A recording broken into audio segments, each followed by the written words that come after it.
ہجرت سے قبل مکہ میں نبی کریم صلی اللہ علیہ وسلم کا گھرانہ آپ صلی اللہ علیہ وسلم اور آپ صلی اللہ علیہ وسلم کی بیوی حضرت خدیجہ پر مشتمل تھا۔ شادی کے وقت آپ کی عمر 25 سال تھی اور حضرت خدیجہ کی عمر 40 سال۔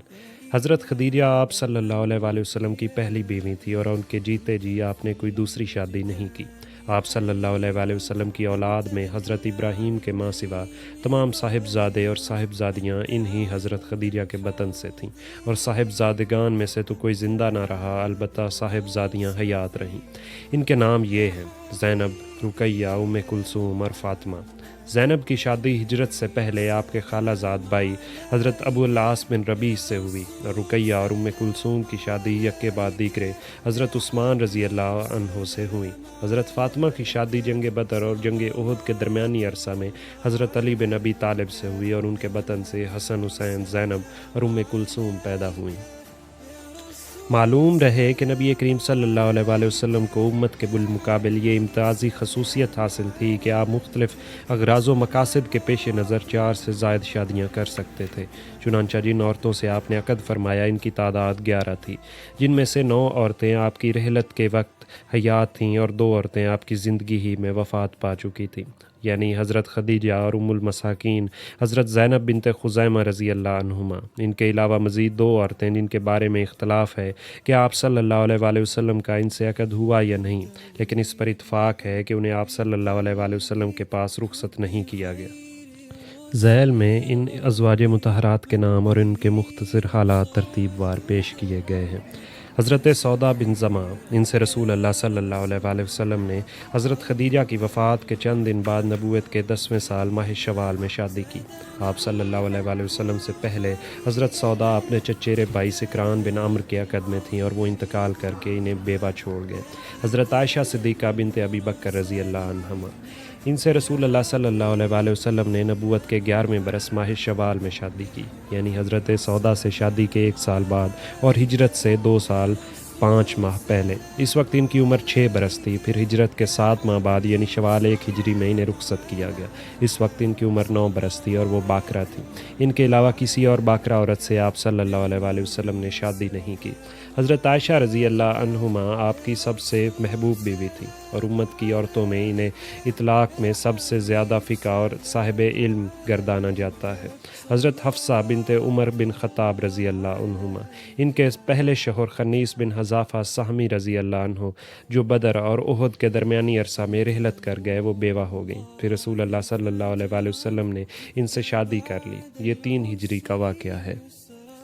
حضرت زینب بنت خزیمہ رضی اللہ عنہا، یہ قبیلہ بنو ہلال بن عامر سے تعلق رکھتی تھیں، اور مسکینوں پر رحم و مروت اور رقت و رافت کے سبب ان کا لقب ام المساکین پڑ گیا۔ یہ حضرت عبداللہ بن جہش کے عقد میں تھیں، اور وہ جنگ احد میں شہید ہو گئے، تو رسول اللہ صلی اللہ علیہ وسلم نے 4 ہجری میں ان سے شادی کر لی، مگر صرف 8 ماہ رسول اللہ صلی اللہ علیہ وسلم کی زوجیت میں رہ کر وفات پا گئیں۔ ام سلمہ ہند بنت ابی امیہ رضی اللہ عنہا، یہ ابو سلمہ رضی اللہ عنہ کے عقد میں تھیں، اور جمادی الاخر 4 ہجری میں حضرت ابو سلمہ کا انتقال ہو گیا، تو اس کے بعد شوال 4 ہجری میں رسول اللہ صلی اللہ علیہ وسلم نے ان سے شادی کر لی۔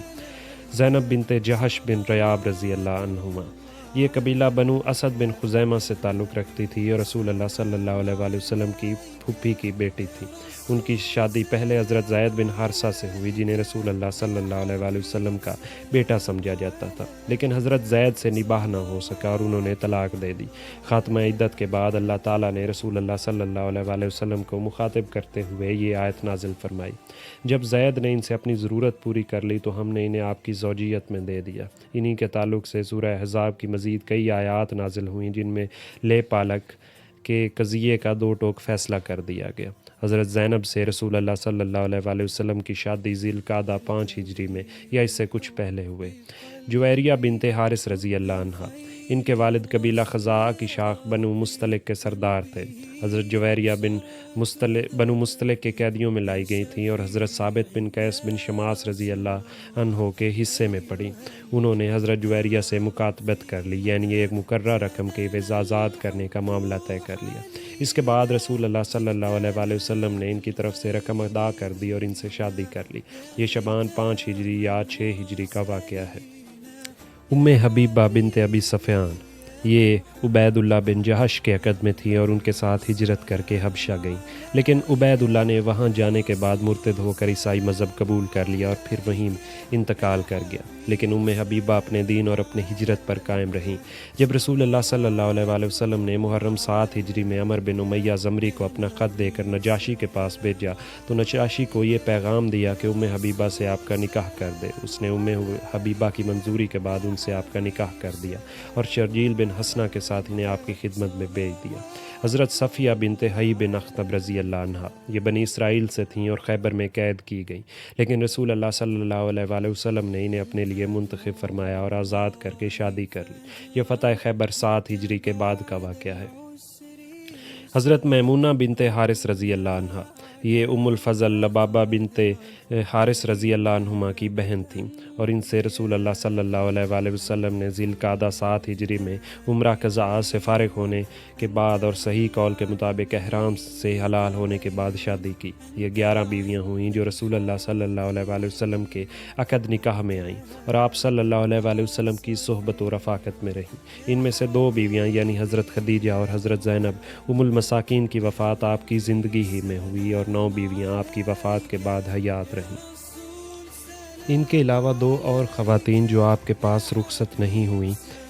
ان میں سے ایک قبیلہ بنی کلاب سے تعلق رکھتی تھی اور قبیلہ کندہ سے۔ یہی قبیلہ کندہ والی خاتون جونیہ کی نسبت سے معروف ہیں اور ان کا آپ سے عقد ہوا یا نہیں اور ان کا نام و نسب کیا تھا، اس بارے میں اہل سیرت کے درمیان بڑا اختلاف ہے، جن کی تفصیل کی ہم کو ضرورت محسوس نہیں۔ جہاں تک لونڈیوں کا معاملہ ہے تو مشہور ہے کہ آپ نے 2 لونڈیوں کو اپنے پاس رکھا، ایک ماریہ قبطیہ کو جنہیں مقوقس فرمان روائے مصر نے بطور ہدیہ بھیجا اور ان کے بطن سے آپ کے صاحبزادے حضرت ابراہیم پیدا ہوئے جو بچپن ہی میں شوال 10 ہجری میں وفات پا گئے۔ دوسری لونڈی ریحانہ بنت زید تھیں جو یہود کے قبیلے بنی نذیر یا بنی قریظہ سے تعلق رکھتی تھی۔ یہ بنو قریظہ کی قیدیوں میں تھیں اور رسول اللہ صلی اللہ علیہ وآلہ وسلم نے انہیں اپنے لیے منتخب فرمایا اور وہ آپ کی لونڈی تھیں۔ ان کے بارے میں بعض محققین کا خیال ہے کہ انہیں نبی کریم صلی اللہ علیہ وآلہ وسلم نے بحیثیت لونڈی نہیں رکھا بلکہ آزاد کر کے شادی کر لی، لیکن ابن قیم کے نظر میں پہلا قول راجح ہے۔ ابو عبیدہ نے ان 2 لونڈیوں کے علاوہ مزید 2 لونڈیوں کا ذکر کیا ہے، جن میں سے ایک کا نام جبیلہ بتایا جاتا ہے جو کسی جنگ میں گرفتار ہو کر آئی تھی اور دوسری کوئی اور لونڈی تھی جنہیں حضرت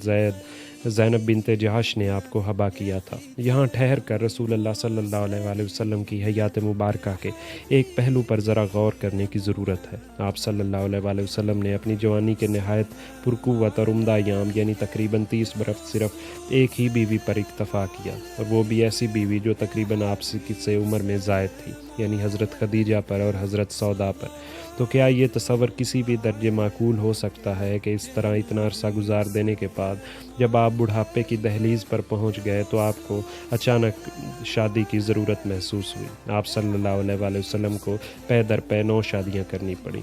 جی نہیں، آپ کی زندگی کے ان دونوں حصوں پر نظر ڈالنے کے بعد کوئی بھی ہوش مند آدمی اس تصور کو معقول تسلیم نہیں کر سکتا۔ حقیقت یہ ہے کہ آپ نے اتنی بہت ساری شادیاں کچھ دوسرے ہی اغراض و مقاصد کے تحت کیں جو عام شادیوں کے مقررہ مقاصد سے بہت زیادہ عظیم القدر اور جلیل تھیں۔ اس کی توسیع یہ ہے کہ آپ صلی اللہ علیہ وآلہ وسلم نے حضرت عائشہ اور حضرت حفصہ رضی اللہ عنہما سے شادی کر کے حضرت ابو بکر اور حضرت عمر کے ساتھ رشتہ مصاہرات قائم کیا، اور اس طرح حضرت عثمان سے پے در پے اپنی 2 صاحبزادیوں حضرت رقیہ اور حضرت ام کلثوم کی شادی کر کے اور حضرت علی سے اپنی لخت جگر حضرت فاطمہ کی شادی کر کے جو رشتہ مصاہرات قائم کیا، اس کا مقصود یہ تھا کہ ان 4 بزرگ ہستیوں سے اپنے تعلقات نہایت پختہ کر لیں، کیونکہ یہ چاروں بزرگ ہستیاں پیچیدہ ترین مراحل میں اسلام کے لیے فداکاری اور جان سپاری کا جو امتیازی وصف رکھتی تھیں وہ معروف ہے۔ عرب کا دستور تھا کہ وہ رشتہ مصاہرات کا بڑا احترام کرتے۔ ان کے نزدیک دامادی کا رشتہ مختلف قبائل کے درمیان قربت اور ان کے لیے ایک اہم باب تھا، اور داماد سے جنگ لڑنا اور محاذ آرائی کرنا بڑے شرم اور عار کی بات تھی۔ اس دستور کو سامنے رکھ کر رسول اللہ صلی اللہ علیہ وآلہ وسلم نے چند شادیاں اس مقصد سے کیں کہ مختلف افراد اور قبائل کی اسلام دشمنی کا زور توڑ دیں اور ان کے بغض اور نفرت کی چنگاری کو بجھا دیں۔ حضرت ام سلمہ رضی اللہ عنہا قبیلہ بنی مخزوم سے تعلق رکھتی تھی جو ابو جہل اور خالد بن ولید کا قبیلہ تھا۔ جب نبی کریم صلی اللہ علیہ وآلہ وسلم نے ان سے شادی کر لی تو خالد بن ولید میں وہ سختی نہ رہی۔ رہی جس کا وہ مظاہرہ احد میں کر چکے تھے، بلکہ تھوڑے ہی عرصے بعد انہوں نے اپنی مرضی اور خوشی سے اسلام قبول کیا۔ اس طرح حضرت آپ صلی اللہ علیہ وآلہ وسلم نے ابو سفیان کی صاحبزادی حضرت ام حبیبہ سے شادی کر لی تو پھر ابو سفیان آپ کے مد مقابل نہ آیا، اور جب حضرت جویریہ اور حضرت صفیہ آپ کی زوجیت میں آ گئیں تو قبیلہ بنی المستلق اور قبیلہ بنی نذیر نے محاذ آرائی چھوڑ دی۔ حضور صلی اللہ علیہ وآلہ وسلم کے عقد میں ان دونوں بیویوں کے آنے کے بعد تاریخ میں ان قبیلوں کی کسی شورش اور جنگی تگ و دو کا سراغ نہیں ملتا، بلکہ حضرت جویریہ تو اپنی قوم کے ساری عورتوں سے زیادہ بابرکت ثابت ہوئیں، کیونکہ رسول اللہ صلی اللہ علیہ وآلہ وسلم نے ان سے شادی کر لی تو صحابہ کرام نے ان کے 100 گرانوں کو جو قید تھے آزاد کر دیا، اور کہا کہ یہ لوگ رسول اللہ صلی اللہ علیہ وآلہ وسلم کے سسرالی ہیں، اور ان کے دلوں پر اس احسان کا جو زبردست اثر ہوا وہ ظاہر ہے۔ اس سب سے بڑی اور عظیم بات یہ ہے کہ رسول اللہ صلی اللہ علیہ وآلہ وسلم نے ایک غیر مہذب قوم کو تربیت دینے اور اس کا تزکیہ نفس کرنے اور تہذیب و تمدن سکھانے پر مامور تھے، جو تہذیب و ثقافت سے اور تمدن کے لوازمات کی پابندی اور معاشرے کی تشکیل و تعمیر میں حصہ لینے کی ذمہ داریوں سے بالکل ناآشنا تھی، اور اسلامی معاشرے کی تشکیل جن اصولوں کی بنیاد پر ہے ان میں مردوں اور عورتوں کی اختلاط کی گنجائش نہ تھی، لہٰذا عدم اختلاط کی اس اصول کی پابندی کرتے ہوئے عورتوں کو براہ راست تربیت نہیں کی جا سکتی تھی، حالانکہ اس کی تعلیم و تربیت کی ضرورت مردوں سے کچھ کم نہ تھی بلکہ کچھ زیادہ ہی تھی۔ اس لیے نبی کریم صلی اللہ علیہ وآلہ وسلم کے پاس صرف یہی ایک سبیل رہ گئی تھی کہ آپ مختلف عمر اور لیاقت کی اتنی عورتوں کو منتخب فرما لیں جو اس مقصد کے لیے کافی ہوں، پھر اور آپ صلی اللہ علیہ وآلہ وسلم انہیں تعلیم و تربیت دیں اور ان کا تزکیہ نفس فرمائیں، انہیں احکام شریعت سکھائیں اور اسلامی تہذیب و ثقافت سے ان کو آراستہ کریں کہ وہ دیہاتی اور شہری اور بوڑھی اور جوان اور ہر قسم کی عورتوں کی تربیت کر سکیں اور انہیں مسائل شریعت سکھا سکیں اور اس طرح عورتوں میں تبلیغ کی مہم کے لیے کافی ہو سکیں۔ چنانچہ ہم دیکھتے ہیں کہ رسول اللہ صلی اللہ علیہ وآلہ وسلم کے خانگی حالات کو امت تک پہنچانے کا صحرا زیادہ تر ان امہات المومنین ہی کے سر ہے، اور ان میں سے بالخصوص وہ امہات المومنین جنہوں نے طویل عمر پائی۔ مثال کے طور پر حضرت عائشہ رضی اللہ عنہا کو انہوں نے نبی کریم صلی اللہ علیہ وآلہ وسلم کے افعال و اقوال خوب روایت کیے۔ نبی کریم صلی اللہ علیہ وآلہ وسلم کا ایک نکاح ایک ایسی جاہلی رسم توڑنے کے لیے عمل میں آیا جو عرب معاشرے میں بہت عرصے سے چلی آ رہی تھی اور بڑی پختہ تھی۔ یہ رسم تھی کہ لے پالک بنانے کی، یعنی کہ لے پالک کو جاہلی دور میں وہی حقوق اور حرمتیں حاصل تھی جو حقیقی بیٹے کو تھیں، اور پھر یہ دستور اور اصول عرب معاشرے میں اس قدر جڑ پکڑ چکا تھا کہ اس کو مٹانا آسان نہ تھا۔ یہ اصول ان بنیادوں اور اصولوں سے نہایت سختی کے ساتھ ٹکراتا جنہیں اسلام نے نکاح، طلاق، میراث اور دوسرے معاملات میں مقرر فرمایا تھا۔ اس کے علاوہ جاہلیت کا یہ اصول اپنے دامن میں بہت سے ایسے مفاسد اور فواحش بھی لیے ہوئے تھا جن سے معاشرے کو پاک کرنا اسلام کے اولین مقاصد میں تھا۔ لہٰذا اس جہلی اصول کو توڑنے کے لیے اللہ تعالیٰ نے رسول اللہ صلی اللہ علیہ وآلہ وسلم کی شادی حضرت زینب بنت جہش سے فرما دی، اور حضرت زینب پہلے حضرت زید کے عقد میں تھی جو رسول اللہ صلی اللہ علیہ وآلہ وسلم کے منہ بولے بیٹے تھے، مگر دونوں میں نباہ مشکل ہو گیا اور حضرت زید نے طلاق دینے کا ارادہ کر لیا۔ یہ وہ وقت تھا جب تمام کفار رسول اللہ صلی اللہ علیہ وآلہ وسلم کے خلاف محاذ آ رہا تھے اور جنگ خندق کے لیے جمع ہونے کی تیاری کر رہے تھے۔ ادھر اللہ تعالیٰ کی طرف سے لے پالک بنانے کی رسم کے خاتمے کے اشارات مل چکے تھے، اس لیے رسول اللہ صلی اللہ علیہ وآلہ وسلم کو بجا طور پر یہ اندیشہ ہو گیا کہ اگر ان حالات میں حضرت زید نے طلاق دے دی اور پھر آپ صلی اللہ علیہ وآلہ وسلم کو حضرت زینب سے شادی کرنی پڑی تو منافقین اور مشرکین اور یہود بات کا بتنگڑ بنا کر آپ کے خلاف سخت پراپوگنڈا کریں گے اور سادہ لو مسلمانوں کو طرح طرح کے وسوسوں میں مبتلا کریں گے، اور اس طرح آپ صلی اللہ علیہ وآلہ وسلم کی کوشش تھی کہ حضرت زید طلاق نہ دیں تاکہ اس سرے سے اس کی نوبت ہی نہ آئے۔ لیکن اللہ تعالیٰ کو یہ بات پسند نہ آئی، اس نے آپ صلی اللہ علیہ وآلہ وسلم کو محبت انگیز تنبیہ کی۔ آپ چنانچہ ارشاد ہوا، اور ترجمہ: جب آپ صلی اللہ علیہ وآلہ وسلم اس شخص سے کہہ رہے تھے جس پر اللہ تعالیٰ نے انعام کیا اور آپ صلی اللہ علیہ وآلہ وسلم نے انعام کیا، یعنی حضرت زید سے، کہ تم اپنے اوپر اپنی بیوی کو روک رکھو اور اللہ سے ڈرو، اور آپ صلی اللہ علیہ وآلہ وسلم نے اپنے نفس میں وہ بات چھپائے ہوئے تھے جسے اللہ ظاہر کرنے والا تھا، اور آپ صلی اللہ علیہ وآلہ وسلم لوگوں سے ڈر رہے تھے، حالانکہ اللہ زیادہ مستحق تھا کہ آپ اس سے ڈرتے۔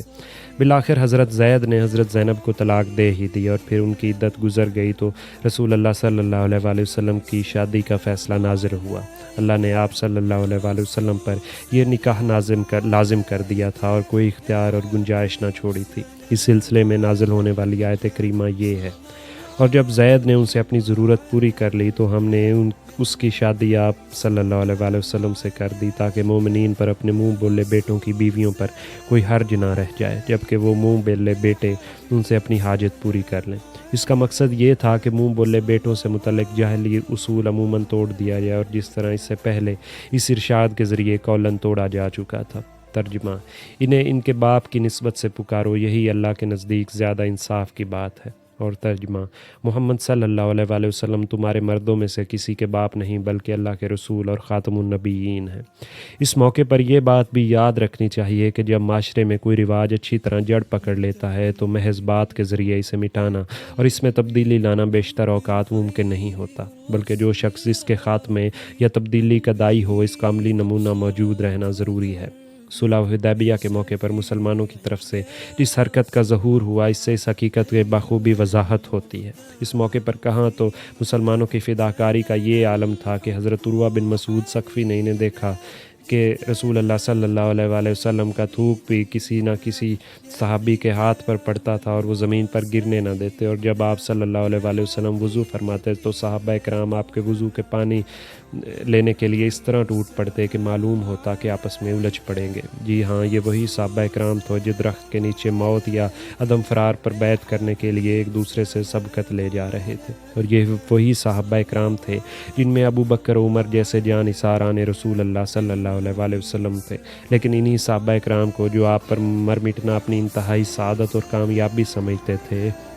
جب آپ صلی اللہ علیہ وآلہ وسلم نے صلح کا معاہدہ طے کر لینے کے بعد حکم دیا کہ اٹھ کر اپنے ہدا یعنی قربانی کے جانور ذبح کر دیں، تو آپ صلی اللہ علیہ وآلہ وسلم کے حکم کی بجاوری کے لیے کوئی ٹس سے مس نہ ہوا، یہاں تک کہ آپ صلی اللہ علیہ وآلہ وسلم قلق اور اضطراب سے دو چار ہو گئے۔ لیکن جب حضرت ام سلمہ رضی اللہ عنہا نے آپ کو مشورہ دیا کہ آپ اٹھ کر چپ چاپ اپنا جانور ذبح کر دیں، تو آپ صلی اللہ علیہ وآلہ وسلم نے ایسا ہی کیا، تو ہر شخص آپ کی طرز عمل کی پیروی کے لیے دوڑ پڑا، اور تمام صحابہ نے لپک لپک کر اپنے جانور ذبح کیے۔ اس واقعے سے سمجھا جا سکتا ہے کہ کسی پختہ رواج کو مٹانے کے لیے قول اور عمل کے اثرات میں کتنا زیادہ فرق ہے۔ اس لیے منہ بولے بیٹے کا جاہلی اصول عملی طور پر توڑنے کے لیے آپ صلی اللہ علیہ وآلہ وسلم کا نکاح آپ صلی اللہ علیہ وآلہ وسلم کے منہ بولے بیٹے حضرت زید کی متعلقہ سے کرایا گیا۔ اس نکاح کا عمل میں آنا تھا کہ منافقین نے آپ کے خلاف نہایت وسیع پیمانے پر جھوٹا پراپوگنڈا شروع کر دیا اور طرح طرح کے وسوسے اور افواہیں پھیلائیں، جس کے کچھ نہ کچھ اثرات سادہ لوح مسلمانوں پر پڑے۔ اس پراپوگنڈے کی تقویت پہنچانے کے لیے ایک شرعی پہلو بھی منافقین کے ہاتھ میں آ گیا۔ حضرت زینب آپ کی 5ویں بیوی تھی، جبکہ مسلمان بیک وقت 4 بیویوں سے زیادہ کی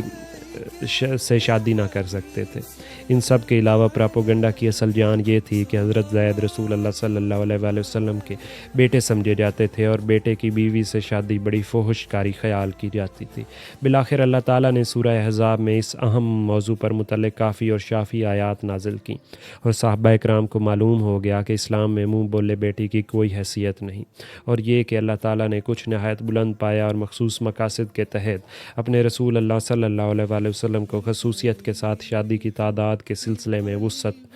فراہم کی جو کسی اور کو نہیں کی گئی۔ امہات المومنین کے ساتھ رسول اللہ صلی اللہ علیہ وآلہ وسلم کی رہائش نہایت شریفانہ اور باعزت اور بلند پایا اور عمدہ انداز کی تھی۔ ازواج مطہرات بھی شرف و قناعت، صبر اور تواضع اور خدمت اور ازدواجی حقوق کی نگہداشت کا مرقع تھی۔